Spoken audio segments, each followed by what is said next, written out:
Class 10 के chapter number 1 Europe में राष्ट्रवाद का उदय। ठीक है, यूरोप में राष्ट्रवाद का उदय सबसे पहले समझेंगे कि यूरोप क्या है, इसके बाद समझेंगे राष्ट्रवाद क्या होता है। ठीक है, ये दो चीज़ समझना पड़ेगा। यूरोप आप लोग जानते हैं क्या है सर? यस, क्या है? देश नहीं है, यूरोप एक महादेश है। क्या है? महादेश। महादेश है। ठीक है, यूरोप एक महादेश है और इसी यूरोप में हम लोग जानेंगे राष्ट्रवाद के बारे में कि यूरोप में राष्ट्रवाद कैसे फैला। देखिए, सबसे पहले छोटा यूनिट होता है, सबसे छोटा यूनिट क्या होता है? गांव होता है। क्या होता है? गांव। सबसे छोटा यूनिट होता है गांव। बहुत सारे गांव मिलने के बाद बन जाते हैं एक पंचायत। क्या बनते हैं? पंचायत। बनता है कि नहीं बनता है? एक पंचायत में बहुत सारा गांव होता है, बहुत सारा पंचायत मिलकर के क्या बन जाता है? एक ब्लॉक। क्या बनता है? ब्लॉक। और ब्लॉक बहुत सारा मिलकर के बन जाता है जिला। क्या बनते हैं? जिला। और जिला बहुत सारा मिलने के बाद क्या बनता है? राज्य। राज्य बनता है कि नहीं? और बहुत सारे राज्य मिलने के बाद क्या बनते हैं? देश। और जब देश आपस में मिल जाते हैं तो क्या बनते हैं? महादेश। महादेश। और हम लोग इसी महादेश में हम लोग महादेश के बारे में ही पढ़ने वाले हैं। ठीक है, तो यूरोप क्या है? एक महादेश है। यूरोप क्या है? एक महादेश है। यूरोप एक महादेश है। इसी टाइप से पूरा दुनिया में कितना महादेश है बता सकते हैं आप लोग? यूरोप क्या है? एक महादेश है। क्या है? महादेश। और पूरी दुनिया में कितना महादेश है? 7 महादेश है। कितना महादेश है? 7 महादेश है। 7 महादेश कुल है। बता सकते हैं वो कौन कौन सा महादेश है? 700 नहीं मालूम? मालूम है कि नहीं है? नहीं। चलिए, सबसे पहले महादेश के बारे में समझते, उसके बाद आपको कोई दूसरा चीज बताया जाएगा। सबसे फर्स्ट है महादेश।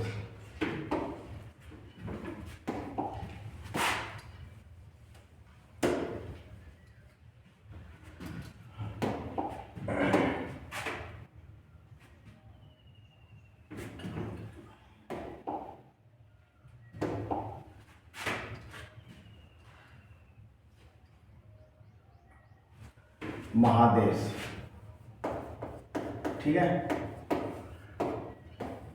पूरी दुनिया में कितना महादेश है? 7। ठीक है ना? वो कौन कौन सा महादेश है इसको सबसे पहले समझना है। कैसे समझेंगे हम लोग? सबसे पहले नक्शे के जरिए से समझेंगे। ठीक है, चलिए शुरू करते हैं। पूरा देश का, पूरा महादेश का नक्शा बनाना है।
यहाँ पर हम लिखते हैं ये।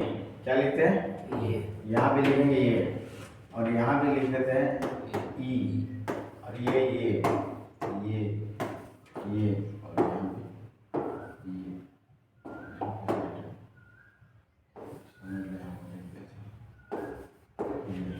ठीक है, कहने का मतलब कि इस प्रकार से टोटल महादेश का नाम है।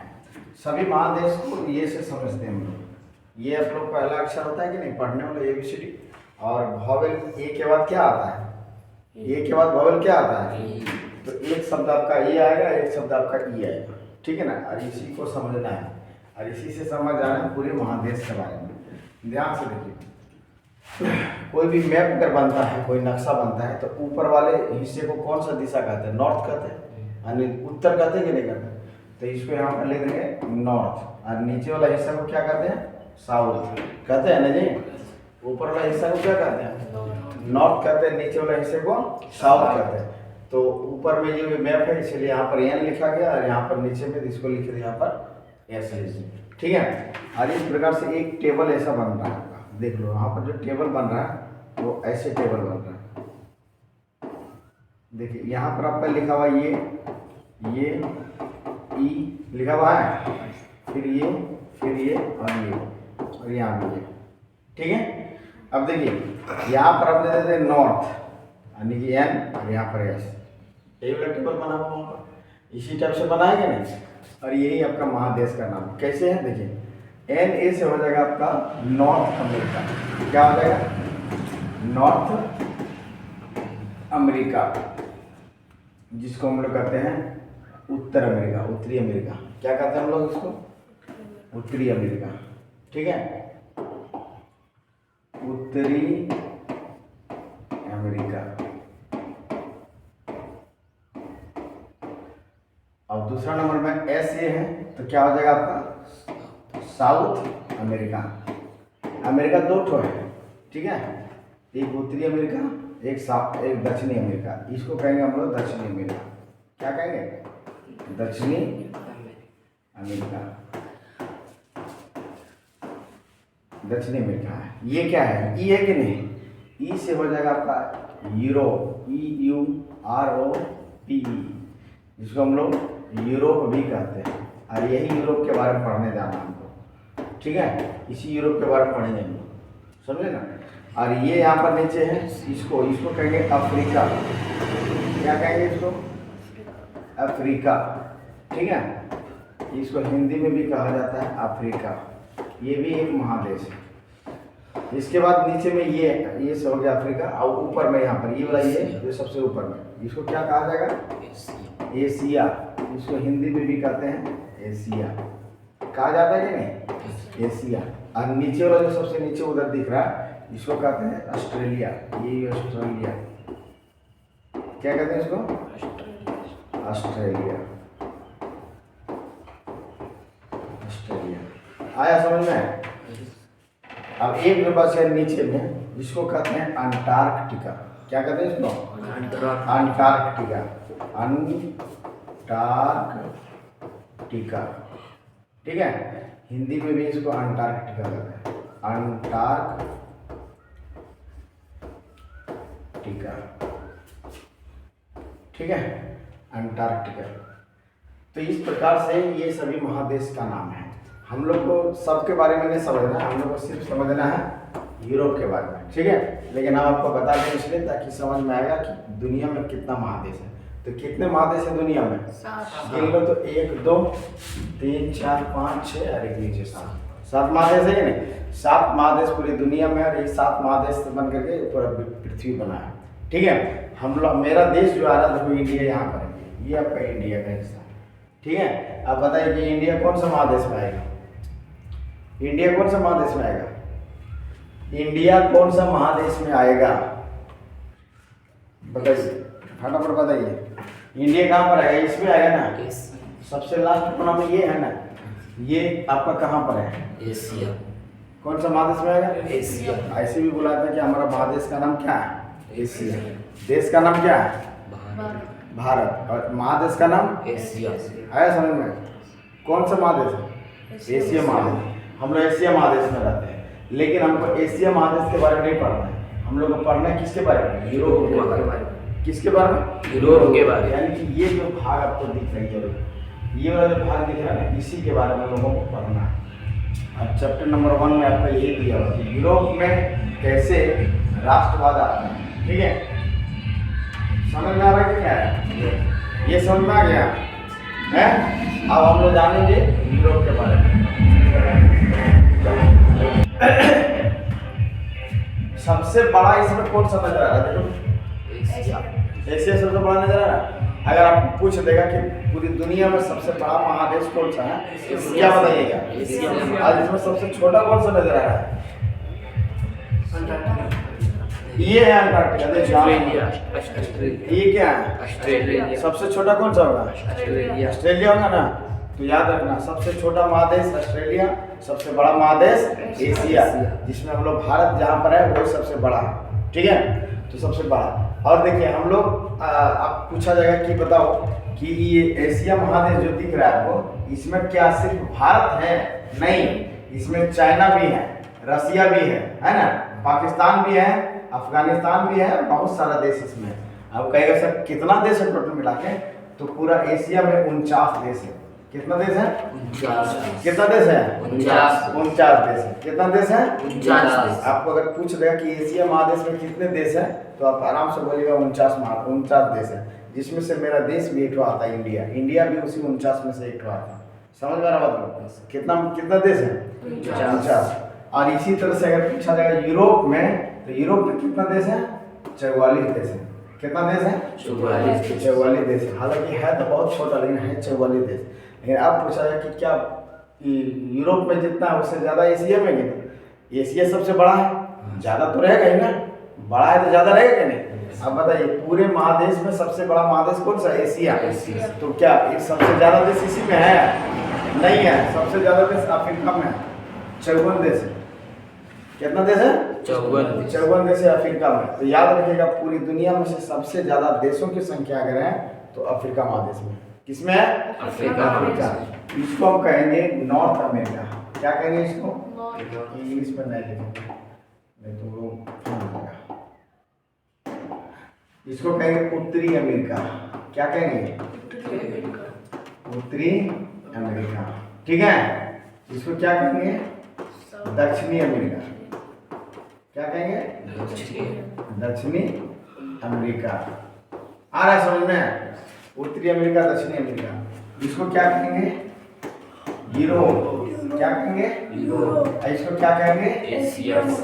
सब बोल जाना, लेकिन एशिया नहीं बोलना, क्योंकि इसी में हमारा देश आता है। अगर ये बोल गया समझो एशिया महादेश का तो नहीं है। इसको कहेंगे अफ्रीका। क्या कहेंगे? अफ्रीका। आप लोग कभी क्रिकेट खेलते होंगे, कहाँ से क्रिकेट मैच हो रहा? साउथ अफ्रीका से बोला जाता है कि नहीं? साउथ अफ्रीका का आदमी बहुत खेलने में तेज रहता है ना। साउथ अफ्रीका यही बोला, इसी में साउथ अफ्रीका है। यहाँ पर देख लो, साउथ में यही होगा ना, साउथ मतलब दक्षिण अफ्रीका मतलब अफ्रीका, तो यहाँ पर है साउथ अफ्रीका। ठीक है ना? साउथ अफ्रीका कहाँ पर है? एकदम यहाँ पर नीचे। कभी कभी मैच होता है ऑस्ट्रेलिया से, तो ये है ऑस्ट्रेलिया। समझेंगे नहीं? ये क्या है? ऑस्ट्रेलिया सबसे छोटा है। ठीक है, हो गया सभी देश। ये आपका अंटार्कटिका। ये क्या है? अंटार्कटिका।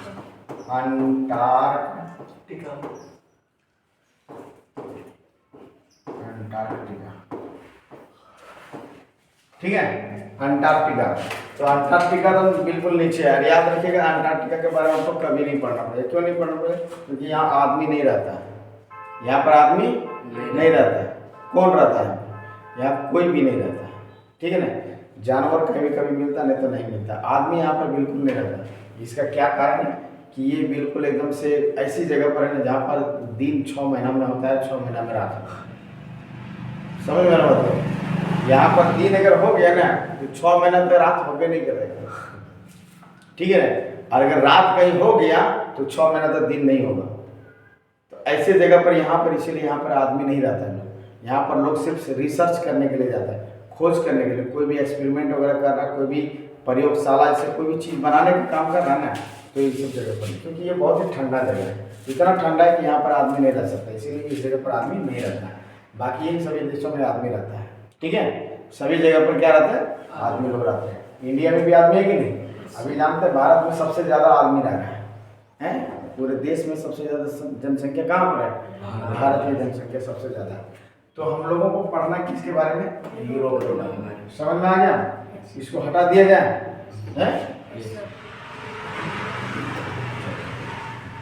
अब हम लोग जाते हैं अपनी जगह पर, जो हम लोग टॉपिक है। देखिए आ गया यूरोप। यूरोप आया कि नहीं? ये यूरोप, ठीक है। क्या कह रहा है? यूरोप में राष्ट्रवाद। क्या कह रहा है? यूरोप में राष्ट्रवाद। यूरोप तो समझ में आ गया कि क्या है यूरोप से। यूरोप क्या है? एक महादेश। एक महादेश है। कितना देश है उसमें? उसमें देश कितना है?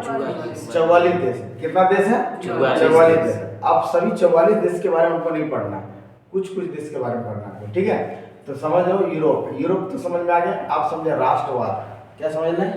राष्ट्रवाद। राष्ट्रवाद का मतलब क्या होता है? एक होता है राष्ट्र और एक होता है वाद। राष्ट्र का मतलब होता है देश, क्या होता है? और वाद का मतलब होता है प्रेम। क्या होता है? यानी कि देश प्रेम जिसको हम लोग कहते हैं। क्या कहते हैं? देश प्रेम। समझ में रहा? देश प्रेम जहाँ पर हो जाएगा तो समझ जाना कि इसी को राष्ट्रवाद कहा जाता है। देश प्रेम का मतलब क्या था? किसी को देश से प्रेम हो जाता है, होता है कि नहीं? अब जिसको देश से प्रेम हो जाता है तो वो अपने देश के लिए मरने के लिए भी तैयार हो जाता है। कैसे हमारे देश में लोग मरने के लिए तैयार हो गए? अब आप लोग सुनते हैं कि भारत को आज़ाद कराने के लिए बहुत सारे लोगों ने जान लगा दी, लगाया कि नहीं? आज भी लोग लगाता है, बॉर्डर सीमा पर लड़ने को जान लगा देता है। समझे ना? कैसे लगा देता है? जान इतना सस्ता होता है? नहीं होता है, क्योंकि उसको देश से प्रेम हो जाता है। देश से उसको क्या हो जाता है? प्रेम हो जाता है। देश से जब प्रेम हो जाएगा तो फिर अपनी जान की परवाह नहीं करेगा, लोग उसके लिए मर जाएगा, ठीक है। अगर मान लिया जाए आपके घर में आपके माँ बाप हैं, अगर आपके माँ बाप को कोई मार रहा है तो क्या आपके दिल में गुस्सा आएगा कि नहीं आएगा? क्यों आएगा गुस्सा? क्योंकि आपको माँ से प्रेम है। और उसको जो आपके माँ को मार रहा है उसको तो मारने के लिए तुम चाहोगे कि आप चाहेंगे कि नहीं हमको जान काहे मर जाएगा लेकिन इसको मार के छोड़ेंगे। समझेंगे नहीं? ऐसा क्यों होता है? क्योंकि आपको माँ से प्रेम है। तो यहाँ पर यही चीज़ देश से प्रेम हो जाता है। और देश से जब प्रेम हो जाएगा तो लोगों को लगेगा कि अगर कोई देश के ऊपर कोई अंगली उठाया तो देश को लूटने का काम करेगा, तो देश के प्रति वो मारने के लिए तैयार हो जाएगा या तो मरने के लिए भी तैयार हो जाएगा। तो हम लोग यही जानेंगे कि यूरोप में ऐसा क्या सिचुएशन आया कि लोगों को देश से प्रेम हो गया, और जब देश से प्रेम हो गया लोगों को तो लोग मरने के लिए भी तैयार हो गए, ठीक है। इसी के बारे में हम लोग इस पूरा इस कहानी में हम लोग जाने कि यूरोप में कैसे कैसे राष्ट्रवाद आया, कैसे कैसे राष्ट्रवाद की भावना लोगों में जाएगा, ठीक है। देखिए यहाँ पर एक तस्वीर दिख रहा है आपको, क्या दिख रहा है? एक तस्वीर दिख रहा है, वाह। एक तस्वीर यहाँ पर जो दिख रहा है उसको थोड़ा ध्यान से समझ लेते हैं। आज इसी तस्वीर को सिर्फ समझा देते हैं, इसके बाद आपको नेक्स्ट क्लास में आगे सर आएंगे। देखिए क्या कह रहा है कि यूरोप में जो राष्ट्रवाद आया, यूरोप में यानी कि पूरे जो यूरोप महादेश के 44 देश में उसमें राष्ट्रवाद आया, तो सबसे पहले ये तस्वीर देखने को मिला। कई सर इस तस्वीर में है क्या चीज़? तो पढ़ो यहाँ पर नीचे वो सारा चीज़ मिलेगा। इस तस्वीर में 4 तस्वीर हैं। कितने तस्वीर हैं? 4 तस्वीर।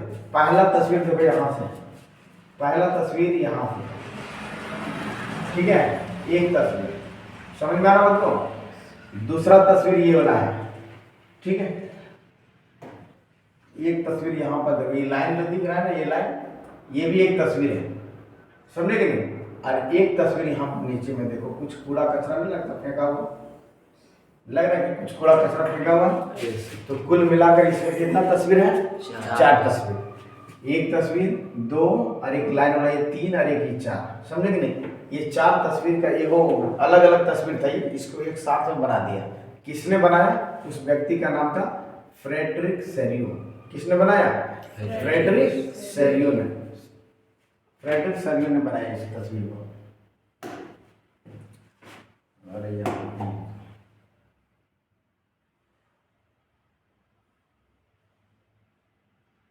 अब ठीक है। फ्रेडरिक सेरियो कौन थे?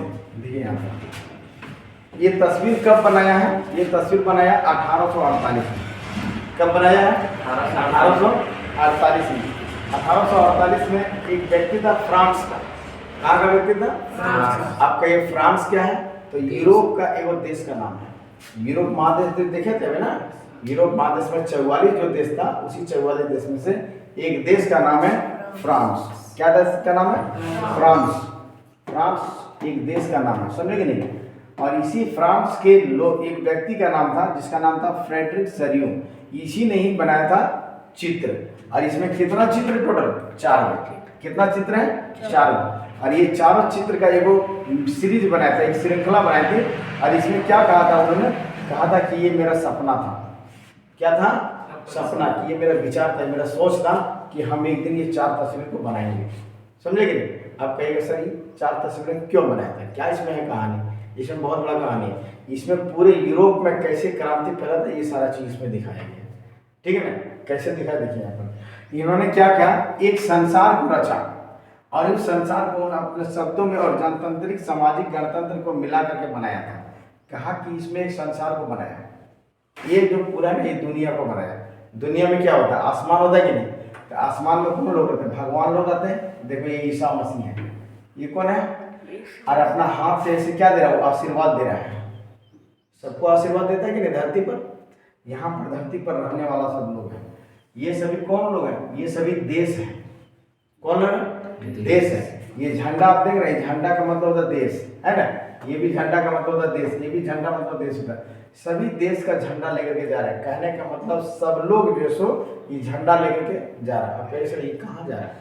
तो ये जा रहे हैं आज़ादी को पाने के लिए। किसको पाने के लिए? आज़ादी को पाने के लिए।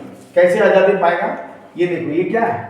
एक मूर्ति नहीं लग रहा है, अपने हाथ में एक मसाल लिया हुआ है, यहाँ पर एक कानून का किताब लिया हुआ है। समझे कि नहीं? और कह रहा है कि ये मूर्ति के पास से जो गुजर जाएगा, इस मूर्ति के पास से जो गुजर जाएगा उसको आज़ादी मिल जाएगा। समझे कि नहीं? लेकिन इस मूर्ति से गुजरने के लिए आपको बहुत संघर्ष करना पड़ेगा, बहुत लड़ाइयाँ लड़नी पड़ेगी। और इसमें से देखिए एक झंडा वाला पार हो चुका है। और ये कौन पार हुआ मालूम है? जर्मनी पार हुआ, फ्रांस पार हुआ है। कौन पार हुआ है? फ्रांस। समझे कि नहीं? तो याद रखना, फ्रांस इस स्टेचू से पार होकर के यहाँ चला गया। तो याद रखना, सबसे पहली बार दुनिया में अगर कोई देश आज़ाद हुआ था तो फ्रांस आज़ाद हुआ था। समझे नहीं? कौन आज़ाद हुआ था? फ्रांस आज़ाद हुआ था। सबसे पहली आज़ादी जो मिली थी वो फ्रांस को मिली थी। इसको आज़ादी बहुत पहले मिल गया था। हम लोगों को आज़ादी कब मिला था भारत को? 1947 में। ये भी नहीं पता है हमारे देश को आज़ादी कब मिली थी? अरे यही से हम लोग झंडा फहराना शुरू करते हैं। 1947 में आज़ादी मिला था ना, जान रहे कि नहीं जान रहे? और 26 जनवरी को झंडा क्या फहराते हैं? क्योंकि उसमें कानून लागू, उस समय कानून लागू होता है। वो टाइम कौन सा था? 1950।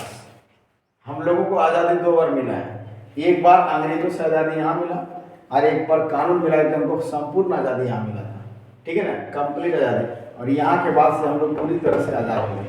अब देखिए, फ्रांस को जो आज़ादी मिला था ना वो बहुत पहले मिल गया था। 1789 में आज़ादी मिल गया था, 1700 में मिल गया था। और हम लोग 1900 यानी कि यहाँ से 200 साल के बाद हम लोग को आज़ादी मिला। 200 साल, 1-2 महीना नहीं, 200 साल के बाद आज़ादी मिला। और इससे पहले किसको आज़ादी मिल गया था? फ्रांस को आज़ादी मिल गया था। इसको याद कैसे रखेंगे? इसको 1 याद रखिएगा एक, इसके बाद 7, 8, 9 याद रह जाएगा, कोई दिक्कत नहीं। आगे में हम लोग पढ़ेंगे इसके बारे में, आज़ादी इसके बारे में।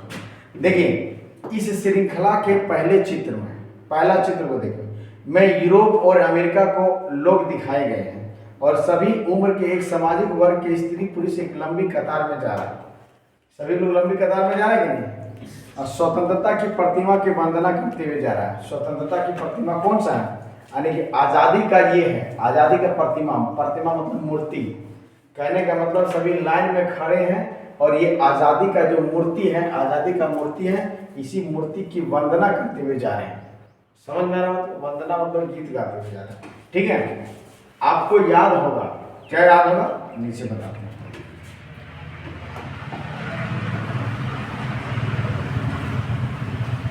तस्वीर समझ में आया कि नहीं आया?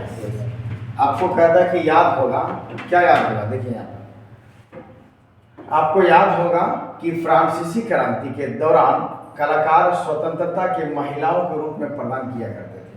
यहाँ भी आप ज्ञानोदय की मसाल की पहचान सकते हैं, जो उसके हाथ में एक हाथ में उसका मसाल है और दूसरे हाथ में मनुष्य का अधिकार की घोषणा पत्र है। आपको दिखाए ना कि एक हाथ में मसाल लिया हुआ और एक हाथ में कानून का किताब लिया हुआ। कौन? वो मूर्ति। समझे कि नहीं? वो लिया हुआ है और इस प्रतिमा के सामने जमीन पर कुछ ऐसे राजा का, निरंकुश राजाओं का जो सब मुकुट पड़ा हुआ, ध्वस्त पड़ा हुआ है। देखो यहाँ ये आपका क्या पड़ा हुआ है? इस राजाओं का क्या है? ये सब मुकुट है। देखो यहाँ पर एक राजा का मुकुट नहीं, तो माथा पहनने वाला राजा का सब कुछ यहाँ पर है और सब कुछ फेंका हुआ पड़ा हुआ है। कहने का मतलब क्या है कि अब जो है सो राजा महाराजा खत्म हो चुका है, राजा को सब लोगों ने मार के खत्म कर दिया, उसका मुकुट को कूड़े कचरे में डाल दिया है, और अब सभी देश आज़ादी की लाइन में खड़े हो गए हैं। समझ में आ रहा बात को? ये कहानी कब बताया जा रहा है? 1848 ईस्वी। और 1848 ईस्वी में सभी देश गुलाम था। क्या था? सभी देश गुलाम था। सिर्फ एक फ्रांस आजाद था, जो फ्रांस आपको ये लाइन को टच करके निकल गया था। बाकी ये लाइन को जो टच नहीं किया वो सब अभी समझो गुलाम ही है, और जब तक ये लाइन को टच करेगा तब वो आज़ादी मिलेगा उसको। ठीक है, समझ में आ रहा कि नहीं आ रहा? अब देखिए, अब कह रहा है कि सरयू ने इस कल्पना दरस यानी कि यूटोपिया को दुनिया के लोगों को एक अलग राष्ट्र के समूह में बांटे हुए, जिसकी पहचान उसके कपड़ों और उसके राष्ट्रीय पोशाक से है, और स्वतंत्रता की मूर्ति के आगे इस जुलूस के नेतृत्व कर रहे हैं, और संयुक्त राज्य अमेरिका है। और इसका जो मेन जो लीडर कौन कर रहा है? यही मेन लीडर है। ये कौन है? इसका नाम है अमेरिका, USA। अमेरिका सबका लीडर है। और आज भी देखिए पूरा देश आज़ाद हो गया, सभी देश लगभग आज़ाद हो गया।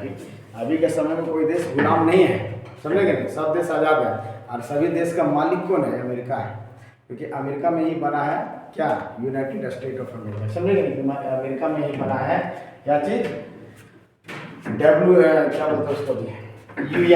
यूएन जो बना है, यूनाइटेड नेशन जो बना है, वो अमेरिका में बना है। सभी देशों का लीडर अमेरिका के रूप में माना जाता है। यही कहता है कि इस जुलूस का सबसे मेन नेता कौन है?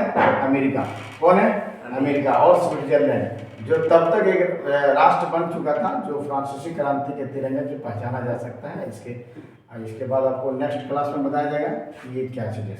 ठीक है, यहाँ पर एक वर्ड आता है निरंकुश। निरंकुश का मतलब क्या होता है? कि एक ऐसी सरकार जो किसी की बात को नहीं मानता है। ये सारा चीज़ आपको कल बताएंगे बढ़िया से। इसको बंद कीजिए, तो मैथ का टीचर आ गया।